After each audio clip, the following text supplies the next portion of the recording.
Évocation spirituelle.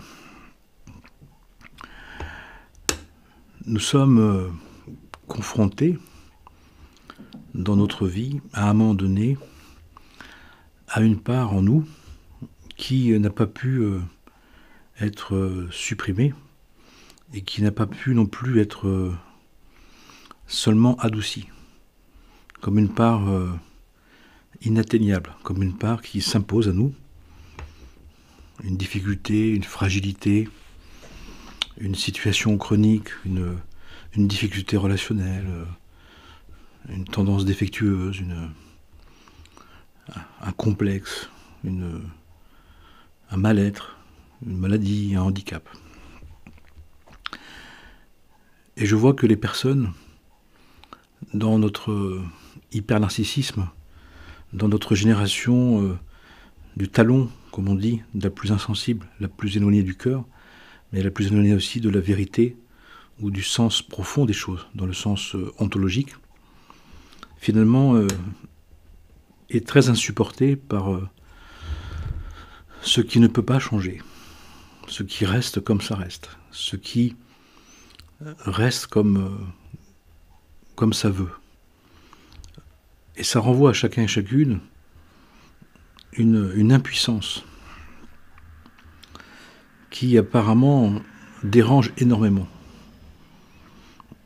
Alors que, d'un point de vue spirituel, je dis bien d'un point de vue spirituel, ce qui ne peut être changé, ce qui s'impose à nous, ce qui nous oblige, ce qui est redondant, ce qui ne peut pas changer, ce qui nous impose des choses. Et là, pour une raison spirituelle, pour que l'on comprenne que par nous-mêmes, seulement par nous-mêmes ou par des compréhensions du monde ou par des attributs personnels, des attributs du monde, des qualités personnelles, on ne peut pas tout changer. Et grâce à ça, et à cause de ça, ça nous demande d'approfondir nos questionnements. Ça met à jour qu'il y a une part de notre vie qu'on ne peut pas résoudre par notre bonne volonté ou par s'être mis à distance de difficultés ou finalement sans Dieu, sans cette dimension, sans cette compréhension que nous sommes un être divin qui, de vie en vie, de génération en génération, de monde en monde, est là justement pour comprendre que nous sommes un être divin et que nous avons retrouvé la pleine conscience, la vraie conscience, l'entière conscience, que nous avons besoin de nous relier au divin, de nous relier à la source de l'être divin que nous sommes. Qui fait que, à un moment donné, c'est normal. Oui, c'est normal. Oui, c'est logique.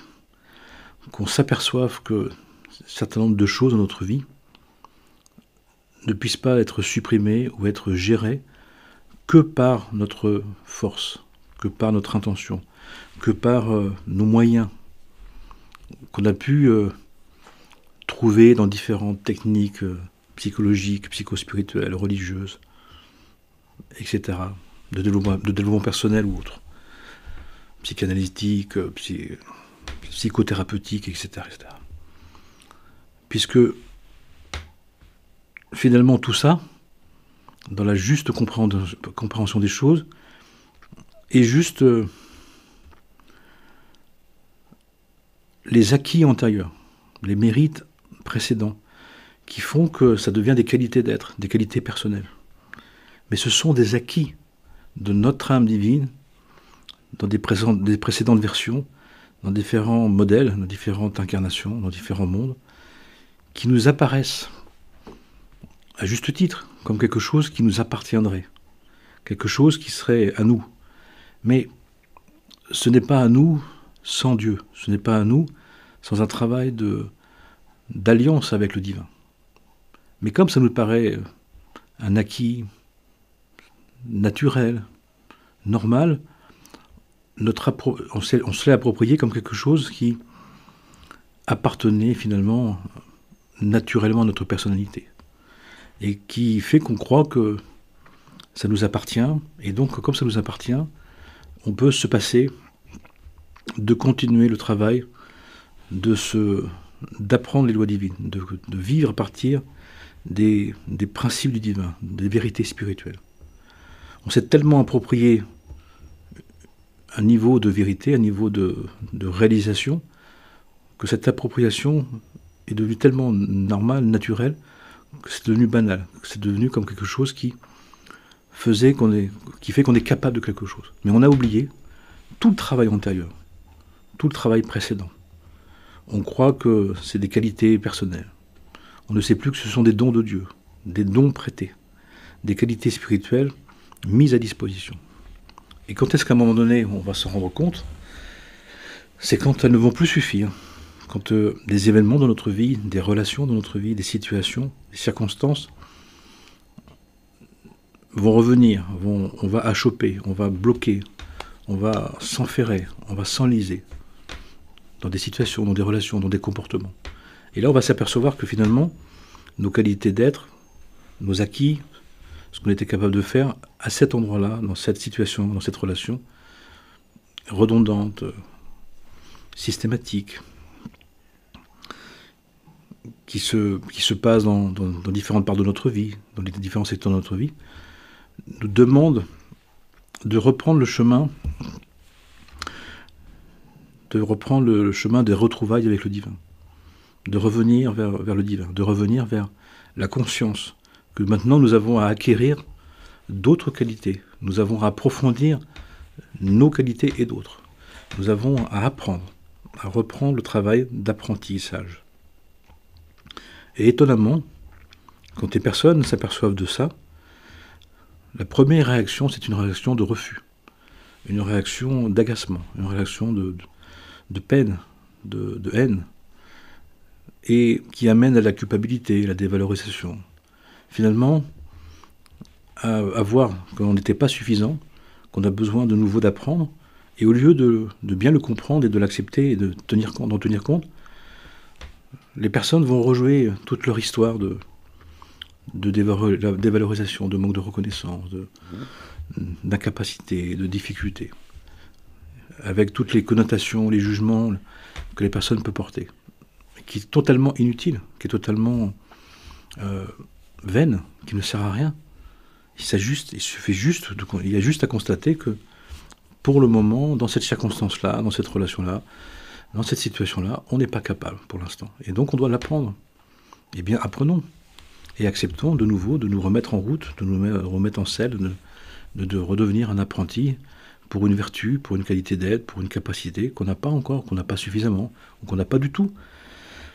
Et à vrai dire, on nous dit que dans cette fin des temps, dans cette fin de cycle de temps, on est tous et on sera tous confrontés justement à la mise en évidence d'une limite à nos acquis, d'une limite à nos capacités, d'une limite à réussir à faire sans Dieu, sans un divin source de vie, sans un divin auquel on doit dialoguer, que l'on doit demander de l'aide, auprès de qui on doit apprendre, qu'on doit comprendre par les enseignements, qu'on doit prier, qu'on doit apprendre et qu'on doit incarner. Et on voit même que les personnes qui ont une dimension, une conscience spirituelle, une idée du divin, pensent ou aimeraient penser que c'est une qualité de leur être. Et là, encore une fois, ils ont oublié que qui a donné, qui a créé, Dieu nous a créés, que Dieu nous met à disposition des dons, et que cette appropriation des dons divins qu'on s'est accaparés ne sont pas, même si on en est dépositaire, on n'en est pas le propriétaire. Et finalement, à un moment donné, on se rend compte. Et là, pour accepter ça, c'est ce qu'on dit classiquement, il y a besoin d'humilité, de modestie, de contentement, d'acceptation, comme une libre adhésion à un apprentissage nécessaire, qui renvoie souvent aux personnes, étonnamment, une forme de soumission, une forme d'insatisfaction, de frustration, que finalement de se rendre compte simplement qu'on n'était pas capable de tout, qu'on n'était pas capable de tout comme on voulait, qu'il y a des choses qu'on doit maintenant apprendre, qu'on doit commencer à apprendre, qu'on doit commencer à faire. Alors, à vrai dire, si on regarde les choses de manière très neutre, il n'y a pas de problème, il n'y a pas de difficulté à ça. De s'apercevoir qu'on n'est pas fini, qu'on n'est pas complet, qu'on n'a pas tout compris, qu'on a besoin d'apprendre. Mais que c'est vrai que ça veut nous demander d'abord de voir qu'on n'est plus capable, qu'on n'y arrive pas tout seul, qu'on a besoin d'aide, qu'on a besoin de soutien, qu'on a besoin d'apprendre, qu'on a besoin de comprendre, qu'on a besoin de commencer une autre part d'apprentissage. Mais de le commencer. Mais ça ne veut pas dire que dans cette vie, on pourra le réussir. C'est pour cela aussi que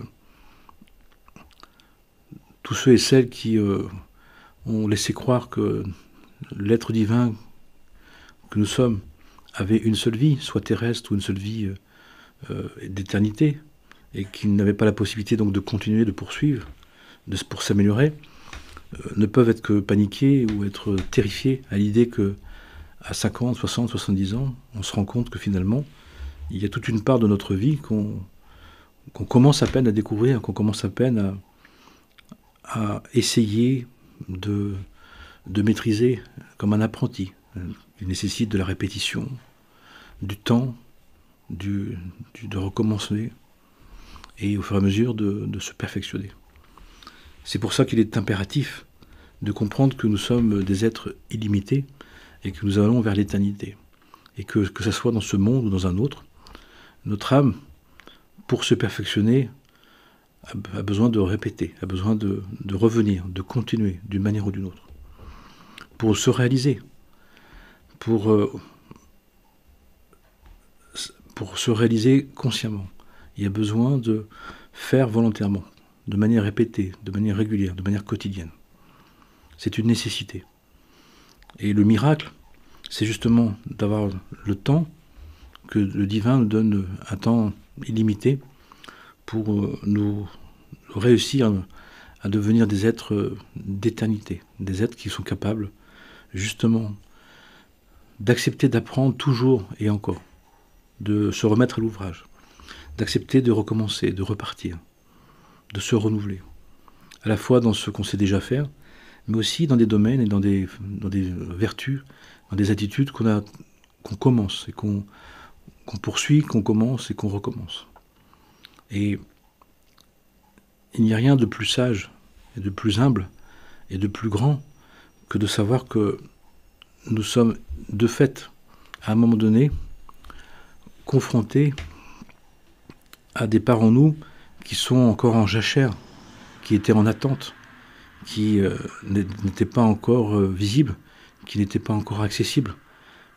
Grâce à quoi? Grâce au fait que le travail que nous avons fait de belle manière, dans des secteurs qui étaient déjà en route, qui étaient déjà en rénovation, en construction, en réalisation, sont terminés, ou sont accomplis à un degré qui permet de mettre à jour que d'autres domaines de la conscience, d'autres domaines de la terre intérieure, ont besoin maintenant d'être travaillés. Donc c'est un progrès, c'est une évolution, c'est une normalité spirituelle, c'est une normalité divine. Ce qui veut dire aussi qu'à tout âge, et plus on va en âge, plus à un moment donné on va se confronter à des parts en nous, archaïques, en attente, en jachère, en vrac, en chaos, à mettre en ordre. Mais ça veut dire aussi que nous sommes venus pour ça, et pour accepter ça, nous devons comprendre que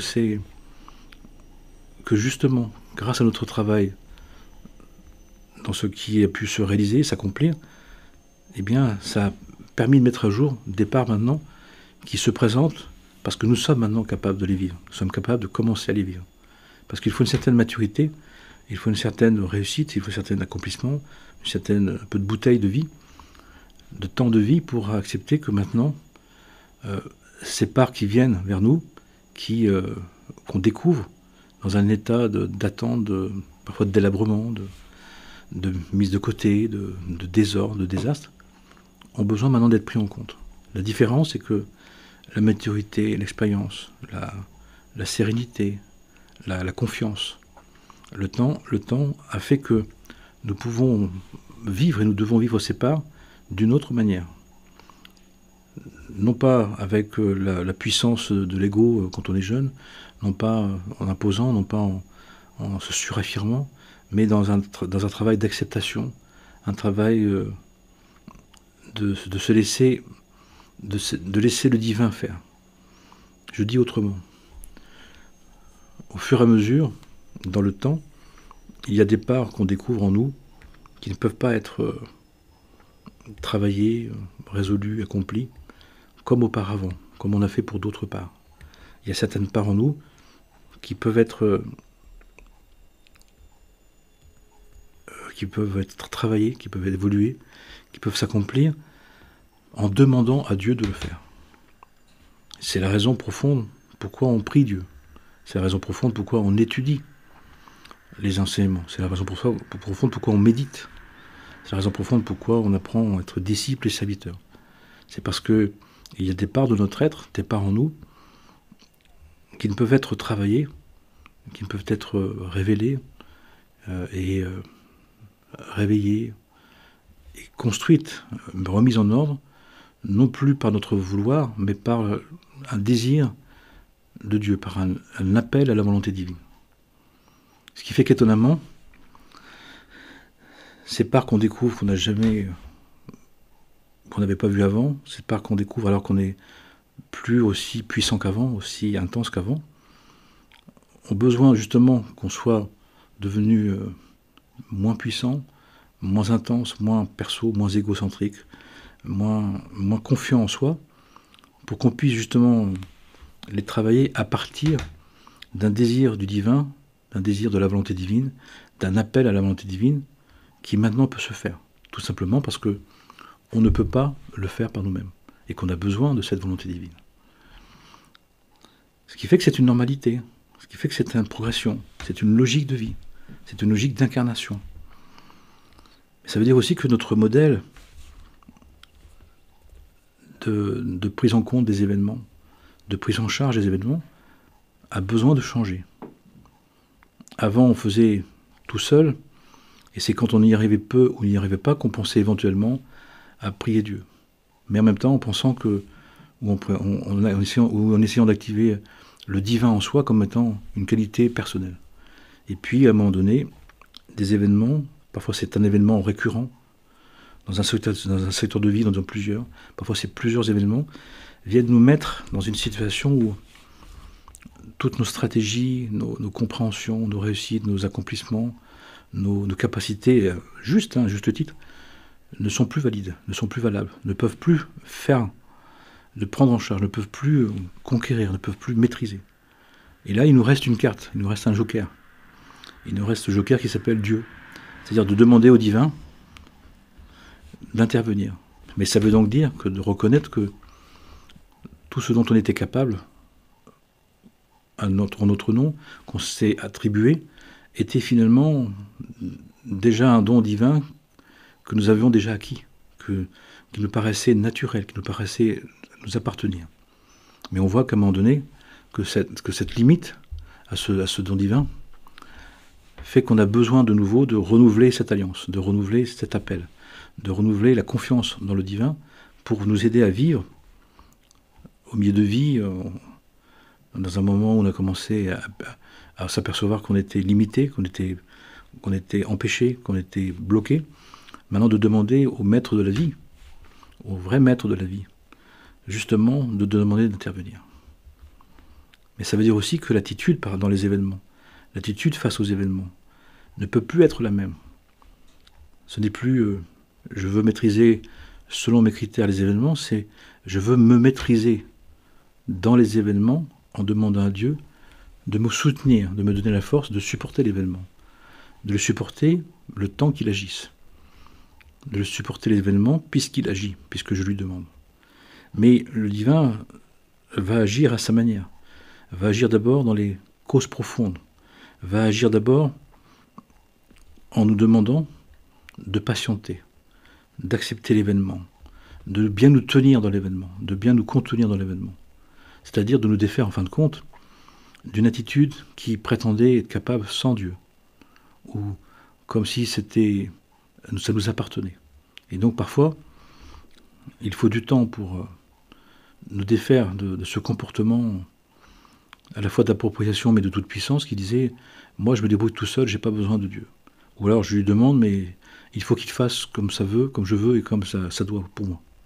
Et là, eh bien, la première attitude qui est nécessaire d'obtenir, d'acquérir, dans des événements qui nous submergent, dans des événements qui s'imposent, dans des événements où notre méthode habituelle, notre fonctionnement habituel ne fonctionne plus, ne va plus, c'est d'accepter de prier Dieu et donc de lui faire confiance.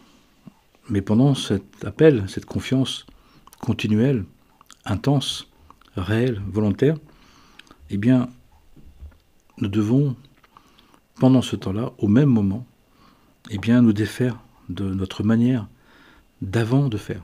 Celle qui pensait que seule, à sa manière, avec la puissance, les autorités, les dominations, avec le pouvoir, avec les injonctions, avec le rapport de force, nous allons y arriver. Puisque là, nous sommes souvent dans une situation, à un moment donné, où on est empêché, on est obligé, on est mis à terre, on est mis à mal. Et donc on voit bien que, à ce moment-là, la manière habituelle de faire ne marche plus. Donc on a demandé à Dieu d'intervenir. Il intervient aussitôt, il est déjà présent, mais on ne verra son action, on ne comprendra son action, on comprendra comment il fait qu'au fur et à mesure qu'on quitte notre manière d'avant de fonctionner qui confondait la puissance et la force. Le divin fonctionne non pas avec la puissance, mais avec la force. Cette force de vie qui vient réveiller les cœurs, réveiller les êtres. Ça met plus de temps. C'est d'abord en profondeur, pas en surface. Ce n'est pas une injonction, c'est une proposition, c'est une offrande, c'est une manière de préparer les êtres, les âmes. C'est une manière de faire en sorte que à chaque moment, sa justice soit juste, que la vérité soit acceptable, soit envisageable, soit prenable. Il propose mais ne s'impose pas. Il invite intensément pour donner envie aux personnes d'y adhérer. Mais ça veut dire aussi que pendant ce temps-là, et tout ce temps-là est fait pour nous défaire de la toute-puissance que nous avions, qui était une manière d'injoncter, d'obliger, de vouloir, de pouvoir, d'avoir le pouvoir, de mettre la main dessus. Là on nous dit non, si tu m'appelles, Dieu dit si tu m'appelles, si tu me laisses faire, tu te mets aussi dans la ronde fraternelle, tu te mets pas au centre, tu te mets dans la ronde avec les autres et tu me laisses faire. Et donc le travail, ça va être d'accepter, en demandant à Dieu d'intervenir dans une situation qu'on ne peut plus tenir, qu'on ne peut plus faire par nous-mêmes. Et c'est souvent parce qu'on n'y arrive plus du tout qu'on commence à le faire. Mais il s'agit de le faire vraiment, il s'agit de le faire continuellement. Eh bien, pendant un certain temps, le sentiment de dépossession, le sentiment de nullité, le sentiment d'incapacité, le sentiment qu'il ne se passe rien, va être très très fort. Mais c'est juste une impression de cette part de notre être, de cette part de la personnalité, qui avait tellement l'habitude que les choses soient injonctées, soient manipulées, soient fassent comme on veut, fassent comme dans le temps qu'on veut. C'est celle-là qui a du mal à accepter que la temporalité du réveil de la conscience par le divin se fasse dans un temps qui n'est pas celui de l'ego, qui n'est pas celui de l'orgueil, qui n'est pas celui de l'injonction. C'est tout à fait normal. Parce que le divin ne fonctionne pas comme nous. Et nous avons à apprendre du divin comment fonctionner comme lui, et pour après et pour toujours. À chaque instant, sa pensée, sa parole et ses actes sont une. À chaque instant, il éveille les consciences. À chaque instant, il tient compte de tous les paramètres, puisqu'il a une vue globale, du début jusqu'à la fin de cette création. Et ce qui fait qu'il ne néglige aucun paramètre.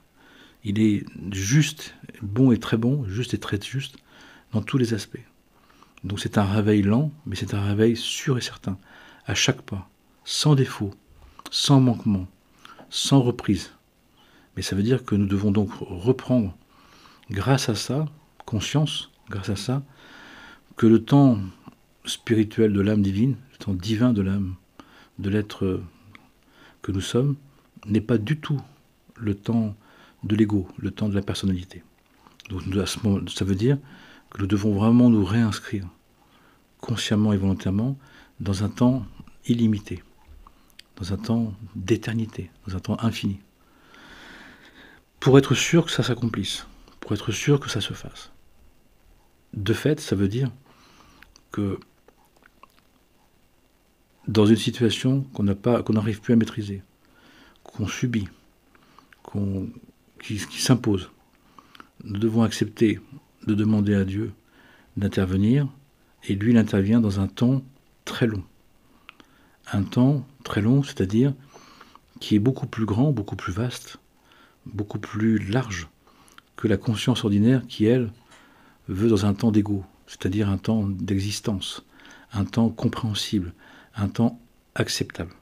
Et ça, nous devons aussi le savoir, que le divin travaille sur un temps très long. Ce qui est le modèle à retrouver, ce qui est le modèle justement à comprendre dans cette fin des temps anciens, de passer du temps de l'ego au temps du divin, de l'être divin, du temps du moi égotique au jeu spirituel, au jeu divin. C'est un apprentissage, c'est difficile, c'est éprouvant, parfois c'est saoulant, parce que dans l'apparence, dans l'expression, ça peut apparaître comme il ne se passe rien, que même on peut avoir l'impression que ça se fige, ça se fixe, que ça se dégrade, que ça ne produit rien, que ça empire, apparemment. Mais ce n'est pas le cas. C'est comme certaines médications, quand on les prend, on a l'impression que ça empire, mais ça veut dire que ça exprime la profondeur du problème. Ça met à jour la densité du chaos. Ça met en évidence la largeur du problème, la largeur du délire, la largeur de le désordre qui est là présent caché.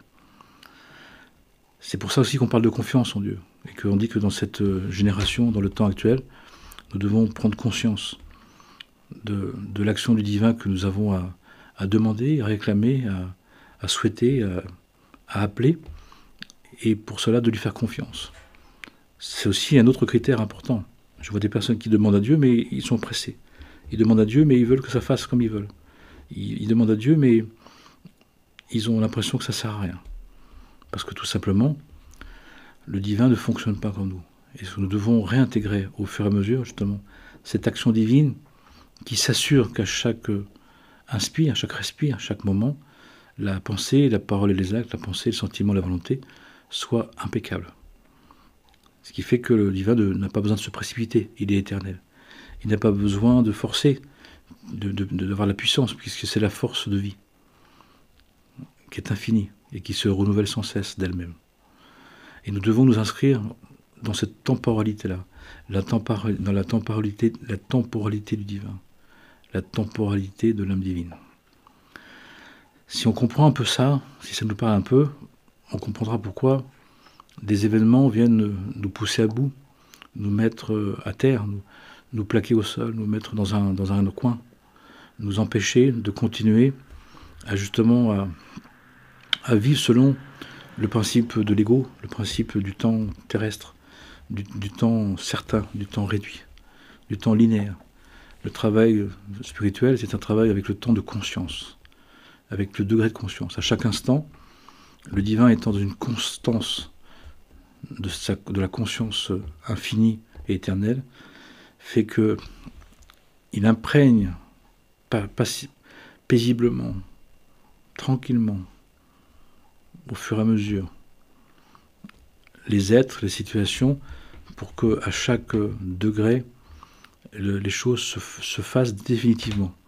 Définitivement, c'est de vie en vie, c'est pour l'éternité, c'est pour le temps de sa création et après.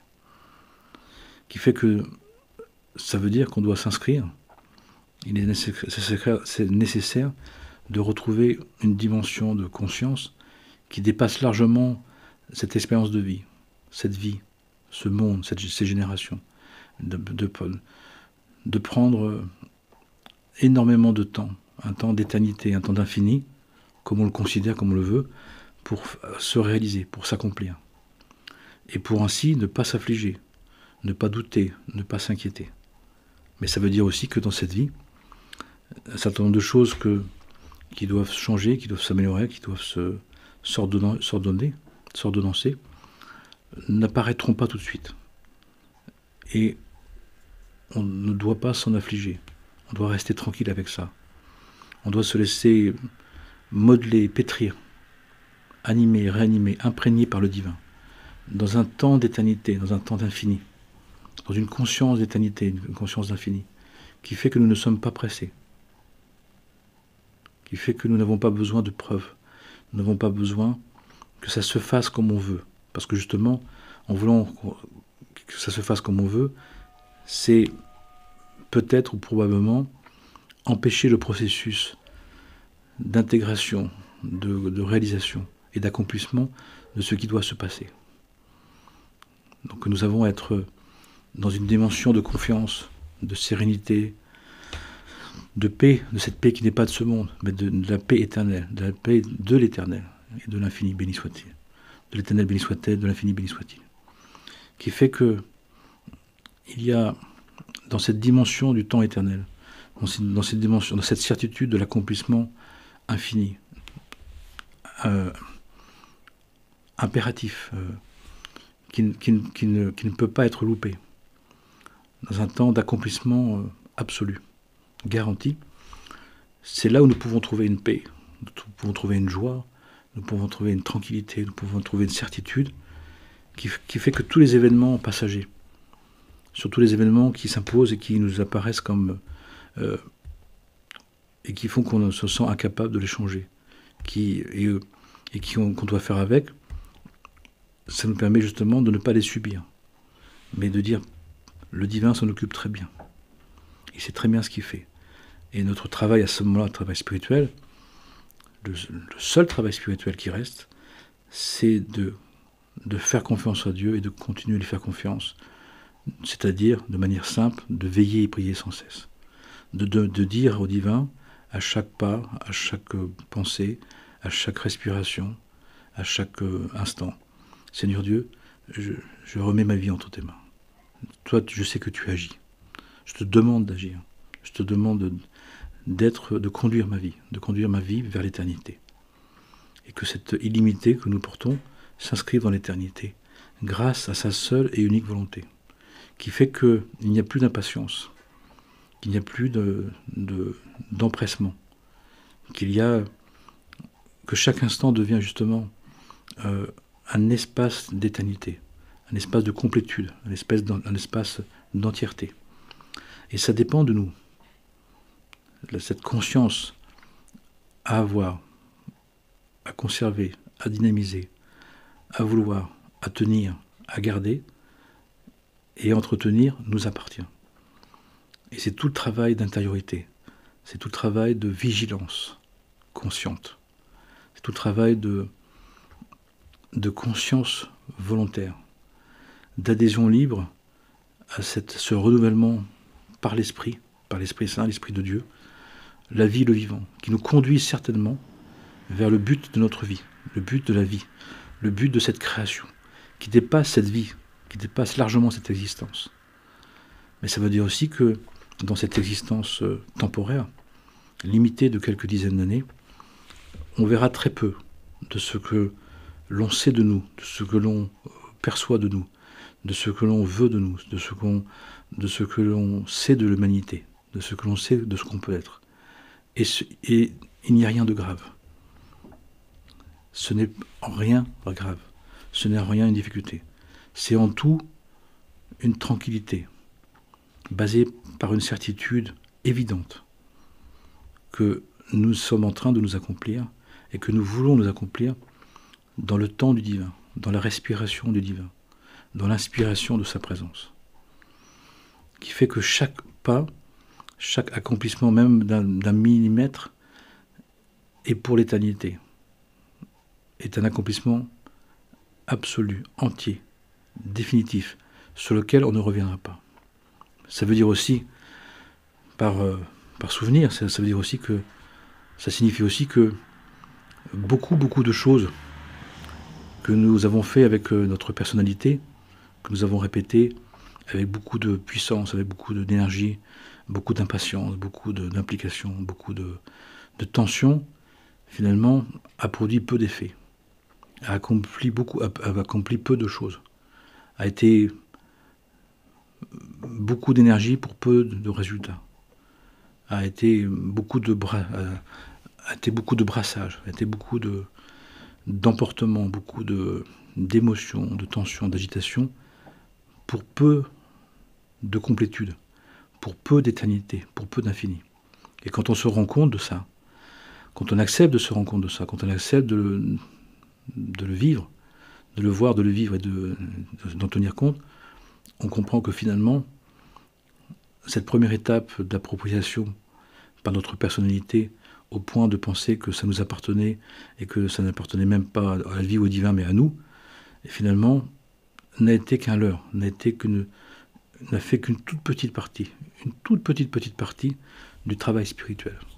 Et que tout le reste est en train de se faire, va se faire, et que l'idée de notre incarnation, c'est de le vivre consciemment, c'est de le désirer volontairement, c'est d'y adhérer, de l'appeler, et de continuer à le désirer, de continuer à le vouloir.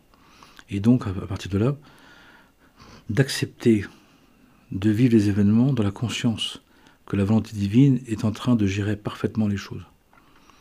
Même si ça ne fait pas ce qu'on veut, même si ça ne fait pas ce qu'on voulait, même si ça ne se perçoit pas, ça ne se voit pas, ça ne se vit pas. Mais la confiance en Dieu est un état de fait, est un état de conscience qui ne demande pas de confirmation. Ce n'est pas une croyance, c'est une certitude intérieure qui vient de toute façon d'être défait de soi-même, d'être abattu, d'être empêché, d'être privé, de continuer à sa manière de réussir les choses. Ce qui veut dire que, comme dans la parabole du fils prodigue, ça passe forcément par un effondrement, par une crise, par une fin de non-recevoir. Et on voit bien actuellement que les personnes, que nous sommes tous confrontés dans nos vies, à des situations qui nous mettent en évidence, que nous arrivons à la fin d'une possibilité que par nous-mêmes, à notre manière de réussir. Et que maintenant, il nous faut retrouver la conscience, la pleine conscience, la juste conscience, la véritable conscience de la présence du divin en tout, que nous avons à affirmer, à appeler, à confirmer, à valoriser, à intensifier dans notre désir de vivre exclusivement de sa volonté. C'est sa volonté qui est notre véritable vouloir, qui est celui du vouloir de l'éternité, du vouloir de l'infini. Béni soit-il et béni soit-elle. Amen et Amana, que le Saint-Nom divin nous bénisse, nous guérisse et nous soulage et nous guide vers ce devenir pour le bien de tous les êtres. Que la paix soit sur nous, en nous, tout autour de nous et entre nous, pour le bien de tous sans exception. Shalom, salam, amen.